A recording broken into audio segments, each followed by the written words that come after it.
नमस्कार and welcome to quarter 2 FY26 Nifty index review. दोस्तों आज के इस एपिसोड में हम बात करेंगे निफ्टी में क्या हुआ पिछले क्वार्टर और अब इस क्वार्टर हम निफ्टी से दोस्तों क्या उम्मीद करेंगे। रेडी हो आप सब लोग? दोस्तों अगर चैनल सब्सक्राइब नहीं किया है चैनल सब्सक्राइब कर दीजिएगा ताकि ये इंपॉर्टेंट अपडेट मिस न हो जाए। So before we begin let us discuss what happened during quarter 1 this year. दोस्तों जुलाई महीना शुरू हो चुका है, तो जुलाई का मतलब अप्रैल मई जून जो क्वार्टर 1 है FY26 का वो खत्म हो गया है। अब जुलाई में दोस्तों क्वार्टर 1 के रिजल्ट आएंगे जो बाजार को दोस्तों गाइड करेंगे बाजार को किधर जाना है, पर उसके साथ इकोनॉमिक डेटा भी आते जाएंगे जो बाजार को क्लियर रुख दे सकते हैं। तो हमारी नजर रहेगी दोस्तों क्वार्टर 2 में जब हम एंटर हो चुके हैं इकोनॉमिक अपडेट्स पे और कंपनियों के इंडिविजुअल रिजल्ट्स पे। दोस्तों अब तक क्या हुआ? क्वार्टर 1 का जब एंड हुआ हमने निफ्टी को 25,517 देखा। उससे पहले let me rewind the clock. दोस्तों आप लोग कोविड के बाद ऑलरेडी जबरदस्त रैली देख चुके थे और इस रैली में अच्छे खासे पैसे निवेशक के बने। कोविड के बाद क्या हुआ? दोस्तों कोविड के बाद 6 क्वार्टर तक दोस्तों 6 क्वार्टर्स का हमने रशिया यूक्रेन का युद्ध देखा। इस युद्ध के कारण डिमांड में थोड़ी बहुत फर्क पड़ी, पर ज्यादा फर्क पड़ा दोस्तों कमोडिटीज के दाम में, जिसके कारण ये 6 क्वार्टर तक हमने करेक्शन देखा, बाजार गिरा। ये 6 क्वार्टर के करेक्शन के बाद दोस्तों हमने अगेन यहाँ पे रैली देखी। ये रैली कैसी थी? ये रैली थी 17,300 से लेके दोस्तों 26 to 27 पॉइंट की, यानी हम 50% रैली ऑलरेडी देख चुके थे। तो यस दोस्तों अगेन ये जो हमने युद्ध का करेक्शन देखा था जिसमें पैसे टूटे थे, उसके बाद की जो रैली आई, इस रैली ने भी इन्वेस्टर्स के पैसों को दोस्तों बना के दिया। अब रैली अच्छी थी, वैल्यूएशंस ऊपर थे, ग्रोथ और प्रॉफिट दोनों बढ़िया थे। प्रॉफिट ज्यादा बढ़िया थे क्योंकि करेक्शन के समय युद्ध के दरमियान प्रॉफिट टूटे थे। तो टूटे हुए प्रॉफिट के बाद जब मार्जिन सुधरे, आपने दौड़ते हुए प्रॉफिट इस दरमियान देखे जिसने आपके पोर्टफोलियो को बढ़ाया। But friends again last year दोस्तों क्वार्टर 3 में हमने क्वार्टरली बेरिश एंगल्फिंग बनते देखा, यानी क्वार्टर 3 में हमने वापस करेक्शन को आते देखा। और सिमिलरली जैसा हमने क्वार्टर 3 में लोअर हाई लोअर लो देखा, उसी प्रकार से दोस्तों क्वार्टर 4 भी हमारा लोअर हाई लोअर लो वाला रहा। हालांकि कुछ इंप्रूवमेंट देखने को मिल रहे थे जिससे क्वार्टर 4 में हमने दोजी बनते हुए देखा, यानी निफ्टी जिधर ओपन हुआ था उधर ही क्लोज हुआ, जो आपको डिक्टेट करता है कि भी जैसा मैं नेगेटिव था हो सकता है मैं नेगेटिव ना रहूं। तो ये था क्वार्टर 3, ये था क्वार्टर 4। 2 क्वार्टर में दोस्तों ऑलरेडी 2 क्वार्टर के लोअर हाई लोअर लो के कारण हमने ऑलरेडी 17% से बाजार को करेक्ट होते देखा। ये दोस्तों जो फॉल 2 क्वार्टर का आपको दिख रहा है, ये 45-33 पॉइंट्स का एक फॉल था। अब दोस्तों क्वार्टर 1 अभी जो क्वार्टर 1 खत्म हुआ दोस्तों उसमें क्या हुआ? दोस्तों क्वार्टर 1 में 2 क्वार्टर के कंटिन्यू लोअर हाई लोअर लो के बाद हमने क्वार्टर 1 में हायर हाई हायर क्लोज देखा। तो एक बुलिश पैटर्न दोस्तों हमने वापस से क्वार्टर 1 26 में देखी। दोस्तों जो 2 क्वार्टर में हम 45-33 पॉइंट्स टूटे थे, यानी 17% गिरे थे, उसका करीबन 83% बाजार रिकवर हुआ, यानी जो गिरा था उसका 83% तो रिकवरी ऑलरेडी ये एक ही क्वार्टर 1 26 के क्वार्टर में आ गई। ये दोस्तों क्यों हुआ? क्योंकि इकोनॉमिकल इंप्रूवमेंट क्वार्टर 1 में दिखे दोस्तों, उसके बारे में हम कुछ देर बात करेंगे। दोस्तों डिमांड भी इंप्रूव हुई है, इन्फ्लेशन भी डाउन हुए हैं, इंटरेस्ट रेट भी डाउन हुए हैं, तो इन सब की इफेक्ट आपको बाजार की इस कैंडल में दिख रही है और वॉल्यूम भी क्वार्टर 1 26 के अच्छे थे। सो यस फ्रेंड 2 क्वार्टर के करेक्शन के बाद ये पहला क्वार्टर हमने इस क्वार्टर 1 में सुधार का देखा। अभी भी हम जितना टूटे थे हम पूरा रिकवर नहीं हुए हैं, 100% नहीं, पर 83% हो चुके हैं। अब प्रश्न आता है क्वार्टर 2 में क्या? निफ्टी कितना है दोस्तों? 25,517। दोस्तों इन सब चीजों के आधार पे अब क्वार्टर 2 में दोस्तों हम निफ्टी से क्या उम्मीद करेंगे? दोस्तों आप भारत के कोई भी एरिया में रहते हो सकता है आपने ये साल अर्ली मॉनसून देखी है, अच्छे बरसात की शुरुआत हो चुकी है। So considering early monsoon, good uptick in demand and decreasing inflation, decreasing interest rate, हम उम्मीद करेंगे कि ये जो पॉजिटिव बायस क्वार्टर 1 2026 में दिखा है ये कंटिन्यू क्वार्टर 2 में भी रह सकता है और हम ये जो 83% रिकवर हुए हैं ये 100% ही नहीं बल्कि हो सकता है कि हम 26,887 का दोस्तों एक नया लाइफ टाइम हाई लगाए। दोस्तों क्वार्टर 2 से क्या उम्मीद है? 26,887 should be your first target for quarter 2। इसी प्रकार से दोस्तों ये रिकवरी रैली में कन्वर्ट हो और रैली इनिशियली 26,887 कुछ क्वार्टर के बाद हम 28,335 एंड 30,801 देखेंगे। तो मेरे नेक्स्ट 1.5-2 साल का टारगेट क्या हो गया दोस्तों?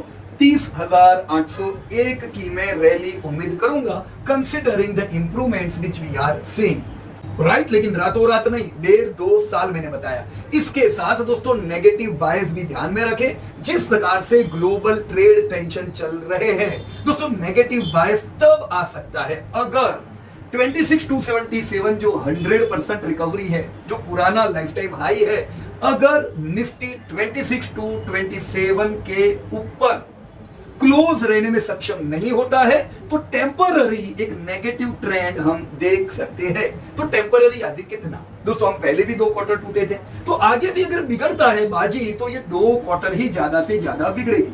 हम गिर कितना सकते हैं इस केस में? 22,951।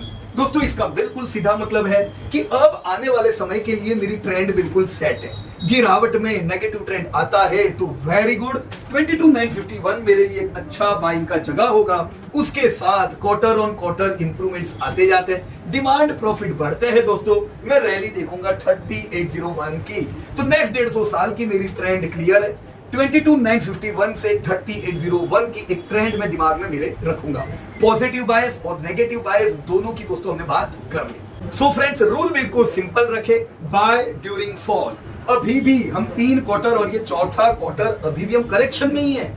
इस करेक्शन के पूरे माहौल में दोस्तों एसआईपी करें, by during this correction.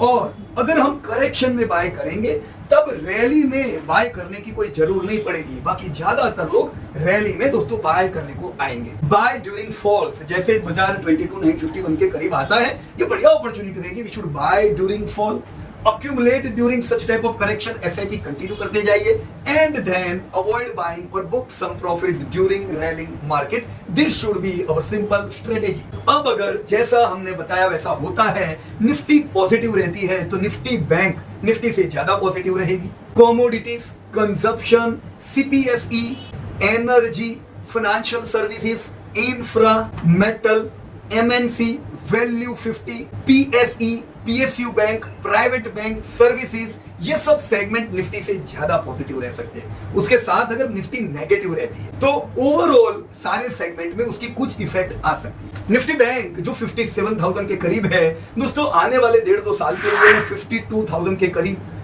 Buying या एडिशन का सोचूंगा और मैं टारगेट रखूंगा 68,691 का। दोस्तों डॉलर और क्रूड ये दोनों ही रेंज बाउंड मोड में है, जो बढ़िया बात है।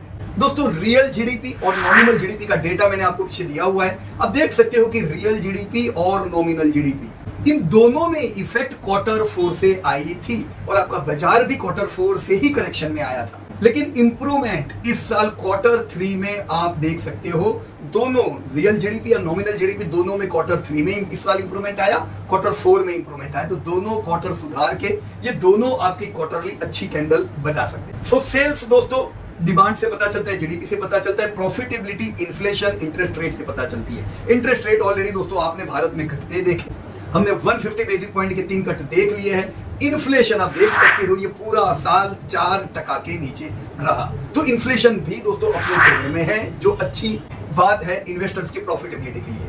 दोस्तों सेल्स और प्रॉफिट के ग्रोथ आप देख सकते हो कंटिन्यू दोस्तों नीचे आते जा रहे थे, सेल्स भी गिर रहे थे, प्रॉफिट भी गिर रहे थे, डिमांड इतनी बढ़िया नहीं थी 9 मंथ तक। पर FY25 के जो रिजल्ट आए उसमें सेल्स अभी भी वैसा है, पर प्रॉफिट आपने सुधरते देखे। दोस्तों प्रॉफिट सुधरे हैं, सुधरते मार्जिन से।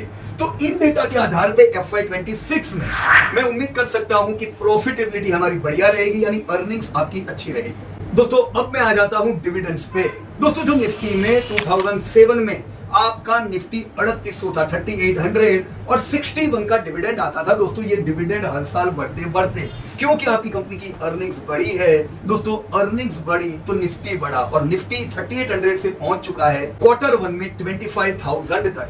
दोस्तों 25,000 तक की हमने जो रैली देखी, उसके साथ आपके डिविडेंड भी बढ़े हैं। जो 61 का डिविडेंड था दोस्तों, वो बढ़ते बढ़ते पिछले साल इतने सालों में 5 गुना बढ़ के 300 पहुंच चुका है। तो जो निवेशक ने निवेश किया होगा 2007 में, उनको जो डिविडेंड समय आता होगा, वो आज दोस्तों 5 गुना बैठे बैठे हो गया है। तो बाजार भी बढ़ा, डिविडेंड भी बढ़ा, यानी आपको एक अर्निंग कंसिस्टेंट मिलती जा रही है। दोस्तों यही डिविडेंड लास्ट ईयर 35% से आपके बढ़े। अब दोस्तों मैं आ जाता हूं निफ्टी के फेयर वैल्यूएशंस पे। ये साल हम फेयर वैल्यू कितनी देख रहे हैं दोस्तों? लास्ट ईयर का क्लोजिंग जब हुआ, ईपीएस 1101 था और निफ्टी 23,500 था। तो दोस्तों साल के क्लोजिंग में निफ्टी का पी 21 था। यानी हम ये नहीं कह सकते थे जब साल खत्म हुआ कि निफ्टी महंगा था। ना निफ्टी महंगा था, ना निफ्टी सस्ता था। निफ्टी 26,000 से गिर के 23,000 आ चुका था और नीचे 22,000 से बढ़ के 23,000 पहुंच चुका था। अब दोस्तों जब हम क्वार्टर 1 खत्म होने पे बात कर रहे हैं दोस्तों, निफ्टी का ईपीएस 1110 आ चुका है, 1110, और निफ्टी रिकवर भी हुआ है। फॉल का रिकवरी आया, 25,000 तक पहुंचा, तो हमारा पीई जो है वो पहुंचा है 22.9 पे। दोस्तों 22.9, यानी हम थोड़े महंगे हैं। हम ये नहीं कह सकते बहुत महंगे, पर थोड़े महंगे जरूर है। फेयर वैल्यू बनती है 21 पे, तो थोड़े महंगे हैं। कितने महंगे वो भी देख लेते हैं। ध्यान रखे, फेयर पी 21, लो पी 18 का हम गिनते हैं और हाई पी 25 का गिनते हैं। तो अगर मैं उम्मीद करूं कि भी बाजार गिरावट में 18 के पी पे आता है जब चीजें फेवर में नहीं होती है, और बाजार सुधार में जब चीजें फेवर में होती है 25 के भी पी पे आ जाता है, तो इन दोनों चीजों को ध्यान में रख के मैं ये मान सकता हूं कि बुरे समय में निफ्टी 21,244 आ सकता है एट 18 पी, और अच्छे समय पे 29,500 जा सकता है 25 पी। दोस्तों ये ट्रेल ईपीएस की मैं बात कर रहा हूं, फॉरवर्ड ईपीएस की नहीं। तो इसी ईपीएस के बेस पे दोस्तों हम थोड़े महंगे हैं। कोई भी गिरावट बढ़िया फंड अट्रैक्ट कर सकती है बाइंग को। तो मेरा फॉरवर्ड ईपीएस 1189 का होता है, फॉरवर्ड पी 22 का होता है। तो फॉरवर्ड पी 22 का भी बहुत महंगा नहीं है, सिर्फ 1 पॉइंट गिरावट में हम बाइंग जरूर देखेंगे।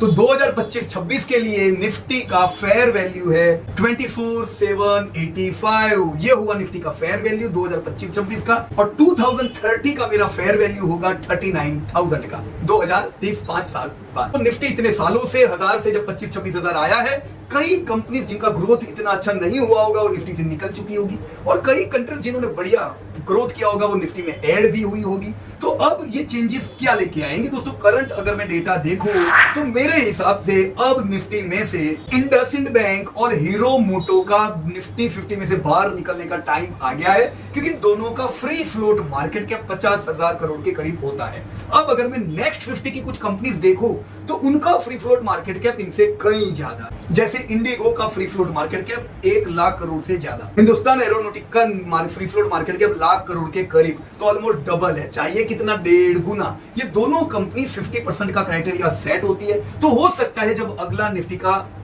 एक्सक्लूजन हो दोस्तों, हम देखेंगे हीरो और इंडसइंड बाहर आ जाएगी, इंडिगो और एचएएल निफ्टी 50 में ऐड हो जाएगी। राइट फ्रेंड्स, जयपुर में अगले महीने जरूर मिलेंगे। 2 अगस्त हमारा लाइव इवेंट है जयपुर में। यू कैन रजिस्टर योरसेल्फ और you can register for your colleagues staying at Jaipur. So it was great discussing with everybody. दोस्तों मुझे कमेंट बॉक्स में जरूर बताइएगा आप निफ्टी से क्या उम्मीद रखते हो। Thank you very much and जय हिंद।